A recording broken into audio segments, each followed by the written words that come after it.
Hello student, welcome back to my YouTube channel Biochem Academy.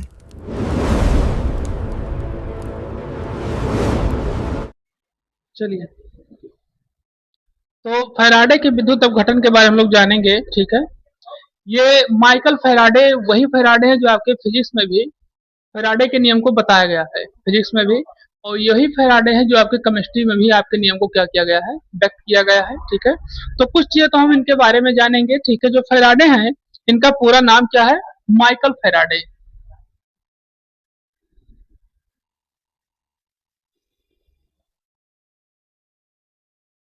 Michael Faraday, ठीक है। और इन्होंने विद्युत अपघटन को, ठीक है, विद्युत अपघटन के नियम को क्या किया था, व्यक्त किया था। ठीक है, और कब व्यक्त किया था? 1835 में। ठीक, आपको जब व्यक्त किया तो उन्होंने इसको दो नियम पे आधारित करके बताया, मतलब दो अलग अलग नियम को व्यक्त करते हुए बताया। फैराडे का जो कि विद्युत अपघटन का प्रथम नियम, और फैराडे के फिर क्या है विद्युत अपघटन के द्वितीय नियम को उन्होंने बताया, मतलब दो नियम को बताया गया। और ये दोनों नियम आपके बोर्ड में कई बार पूछे गए हैं, तो इसको बहुत ध्यान से समझिएगा, इसकी वैल्यू को जानिएगा, और साथ साथ इसके फार्मूले को भी हम लोग क्या करेंगे, समझेंगे, जिसपे आपके सवाल भी आते हैं। ठीक है, तो पहला आप लिखिए, लिखिए फैराडे के विद्युत अपघटन। पहला जो है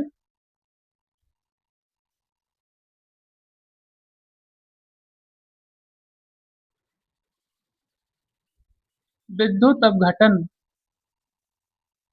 के प्रथम नियम।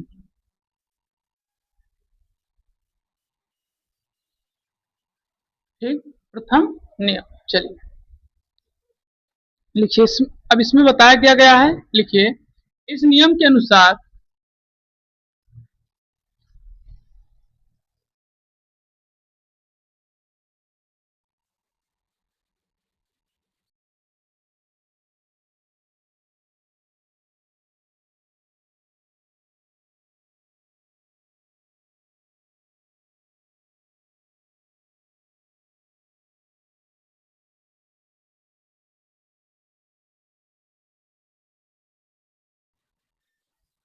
चलिए पहले इतना इसको समझ लें, फिर उसके बाद हम लोग अभी और आगे समझेंगे। तो यहाँ बताया गया आपको फैराडे के विद्युत अपघटन के प्रथम नियम के बारे में, और इनके नियम अनुसार क्या बताया गया कि जब इलेक्ट्रोडों से मुक्त हुए इलेक्ट्रॉन, जो इलेक्ट्रोड से जो इलेक्ट्रॉन क्या होते हैं, मुक्त होते हैं, तो इलेक्ट्रोड पर एकत्रित होने वाले पदार्थ, ध्यान रखिएगा। अब इलेक्ट्रोड पे किस तरीके के पदार्थ एकत्रित होते हैं? अगर सोडियम और कैल्शियम लिए गए, वो क्लोरीन लिए गए हैं, तो क्लोरीन एक तरीके से जलीय विलयन में कार्य करते हैं, जलीय विलयन में कार्य करके यानी कि बबल बनाते हैं। ठीक, वही प्रक्रिया पदार्थ हम लोग सोडियम को देखते हैं, तो सोडियम एक तरीके से धातु के रूप में बनाते हैं। ठीक, तो यहाँ बताता है, क्या होता है कि एकत्रित होने वाले पदार्थ की मात्रा विद्युत अपघट्ट से प्रवाहित आवेश के समानुपाती होता है। क्या बताया जा रहा है कि जो पदार्थ यहाँ पे तैयार हो रहा है, और साथ साथ पदार्थ की मात्रा, ठीक है, विद्युत अपघट्ट में जो प्रवाहित हो रहे हैं आवेश, जो उनकी प्रवाह हो रही है तरीके से, आवेश में क्या हो रहे हैं, जो प्रवाह हो रहे हैं, वो उस आवेश से क्या होते हैं, एक तरीके से समान अनुपाती होते हैं। अब यहाँ देखिए, आपने एक फार्मूला पढ़ा होगा यहाँ पर, अभी कुछ दिन पहले फिजिक्स में ही पढ़े हैं, Q equal to N E होता है, क्यू इक्वल टू क्या होता है, आई टी होता है। ठीक है, ये हमने आपको पढ़ाया था, आपको याद भी होगा। तो यहाँ पर ये फार्मूला जो दिया गया है डब्ल्यू के लिए, ठीक है, डब्ल्यू इक्वल टू जो कि समानुपाती के रूप में दिया गया है क्यू को, और वही समानुपाती फिर लगा किसके लिए, आई टी के रूप में, क्योंकि यहाँ हमने आपको दिखाया है कि Q equal to N E भी होता है, Q equal to I T के रूप में भी होता है। ठीक, तो यहाँ पर जो समानुपाती ये लगा हुआ है चिन्ह, उसकी जगह पे प्रयोग किया गया किसका, हटाने के लिए जेड का, किसका प्रयोग किया गया, जेड का। और जेड एक तरीके से क्या है, समानुपाती स्थिरांक के रूप में कार्य कर रहा है। ठीक, और फिर उसके बाद क्या किया गया, ये एक वैल्यू दी गई है आपको, जो कि फैराडे के रूप में इस वैल्यू को निकाला गया है कि कितनी मात्रा में पदार्थ पे आवेश लग रहा है, ठीक है, या कितनी मात्रा में ये क्या हो रहा है, एक तरीके से आवेशित हो रहे हैं, उस तरीके से इस वैल्यू को क्या किया गया है, व्यक्त किया गया है। ठीक, और ये जो होती है वैल्यू, ये एक फैराडे के वैल्यू के बराबर होती है, ध्यान रखिएगा। ठीक है, ये जो दिया गया आपको 96,500, ठीक है, ये वैल्यू दी गई है एक तरीके से एक फैराडे के वैल्यू की क्या होती है, बराबर होती है, ध्यान रखिएगा। ठीक, ये आपका दिया गया है ई, ये है जेड, ये आपकी वैल्यू। ठीक, ये डब्ल्यू ई और जेड के रूप में भी दिया गया है, इंटू आई टी के रूप में दिया गया है। ठीक, और यहाँ भी बताया गया कि अगर क्यू इक्वल टू एक गुलाम है, ठीक, तो जो एक गुलाम ये हो जाएगा, तो डब्ल्यू बराबर क्या हो जाएगा, जेड हो जाएगा। अगर क्यू इक्वल टू क्या है, एक गुलाम है ये, तो ये एक गुलाम हो गया, तो ये इसकी वैल्यू जब एक हो जाएगी, तो इसकी वैल्यू हो जाएगी एक आ जाएगी तो यहाँ से आपका डब्ल्यू बराबर क्या हो जाएगा, जेड हमें प्राप्त होगा। अब डब्ल्यू बराबर अगर जेड प्राप्त होगा तो उससे हमें एक नया डिफिनीशन प्राप्त हो जाएगा, ठीक है। वो डिफिनीशन क्या होगा इसके बाद हम लोग क्या करेंगे उसको समझेंगे, ठीक। तो आप देख लीजिए जो आपको समझ में ना उसको बताएं।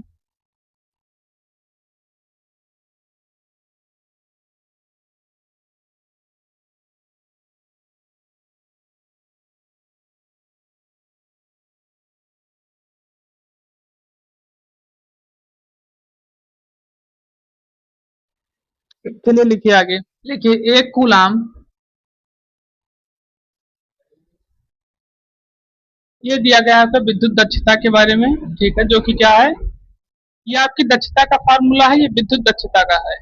तो जब आपकी दक्षता का प्रयोग किया गया है तो इसमें आपका जो वर्क है, ठीक है, जो डब्ल्यू के रूप में व्यक्त किया गया है वो I into Z into T multiplied रोपान 100 है। और यही जो आपकी विद्युत दक्षता के रूप में दिया गया है, तो विद्युत धारा में प्रयुक्त किया गया वास्तविक आवेश, ठीक है। वास्तविक आवेश क्या होता है, यानी कि जब विभव को लगाया जाता है उससे जितनी मात्रा में क्या हो आवेश बाहर निकले आयनों को अपनी तरफ आकर्षित करने में, ठीक।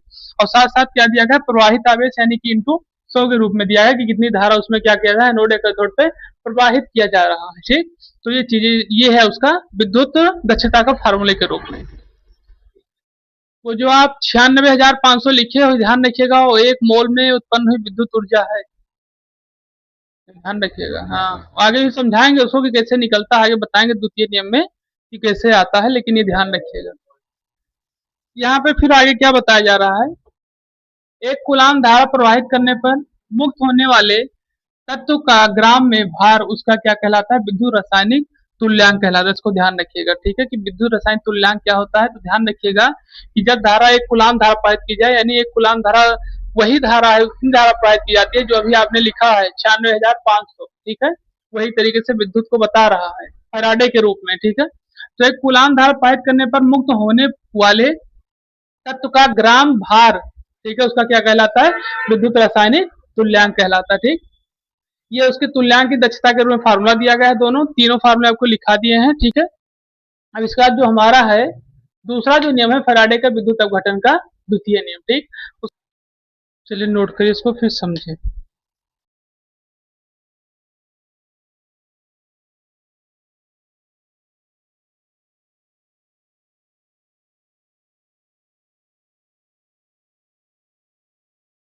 देखिए आज हम लोग समझेंगे इसको फैराडे के विद्युत अपघटन के द्वितीय नियम के बारे में, जिसमें बताया गया है, इस नियम में क्या बताया जाता है कि जब विद्युत धारा, ठीक है, जब कोई विद्युत धारा प्रवाहित की जाती है, ठीक है, कि समान मात्रा हो, यानी कि विद्युत धारा की जो मात्रा हो क्या तरीके से समान हो।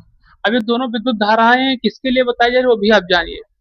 ये धाराएं इस तरीके से बताई, जैसे कि हम लोगों ने कल इसके बारे में समझा था पहले नियम को, ठीक है। तो उसमें हमने आपको बताया था कि जब एनोड और कैथोड दोनों दिए गए हों, ठीक है, तो उस पर एक ऐसी व्यवस्था है अगर 20 वोल्ट की बैटरी लगी हो या 50, मतलब एक तरीके से कितने भी वोल्ट की बैटरी लगी हो, लेकिन दोनों एनोड और कैथोड पे धाराएं जो होती है एक तरीके से समान प्रवाहित होती है, ठीक।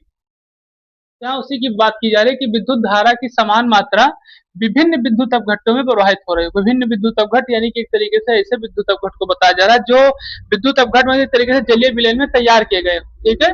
वो दोनों अलग अलग तरीके से हैं और उनमें विद्युत अपघट्टों में क्या किया जा रहा है, प्रवाहित हो रही है। तो इनके इलेक्ट्रोडों पर मुक्त मात्राएं, ठीक है, मुक्त मात्रा अभी हम लोग समझ रहे हैं मुक्त इलेक्ट्रॉन के बारे में, इसको आप लोग बता दीजिए फिर मुक्त इलेक्ट्रॉन को भी जानेंगे, ठीक। तो बताया जाए तो मुक्त, तो इलेक्ट्रोडों पर मुक्त मात्राएं उनके विद्युत रासायनिक तुल्यांक क्या होता है, समानुपाती होता है।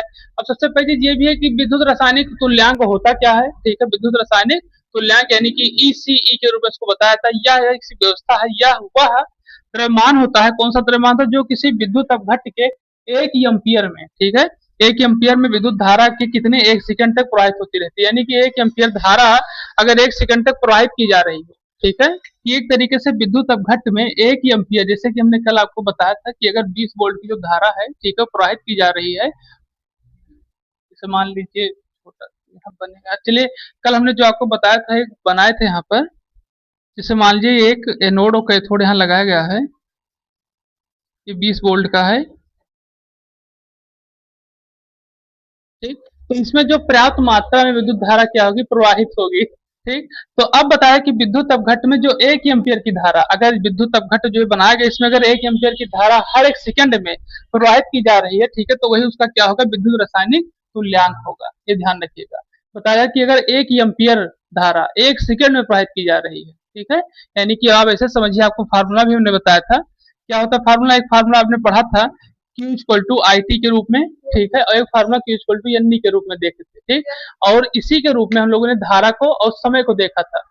तो यहाँ जो आवेश आपको दिया गया है, ठीक है, तो यहाँ बताया कि जो I है, यानी कि जो धारा है एम्पियर के रूप में, वो कितनी 1 एम्पियर की धारा, और समय कितना हो 1 सेकंड तक अगर लगातार प्रवाहित की जा रही है, जैसे इसमें इस क्षेत्र में विद्युत अपघट्ट में, जो कि विद्युत अपघट्ट एक तरीके से जलीय विलयन में कार्य कर रहा है, ठीक है, जलीय विलयन चाहे वो आपका KCl का हो, चाहे NaCl का हो, चाहे KBr का हो, चाहे H2SO4 का हो, चाहे MgSO4 का हो, किसी का भी हो, ठीक है, अगर विद्युत अपघट्ट एक तरीके से तैयार किया जा रहा है, उसमें 1 एम्पियर की धारा प्रति सेकंड तक प्रवाहित की जा रही है, तो उसमें विद्युत रासायनिक सेल क्या होंगे, एक तरीके से तुल्यांक के रूप में कार्य करेंगे, ये ध्यान रखिएगा, ठीक।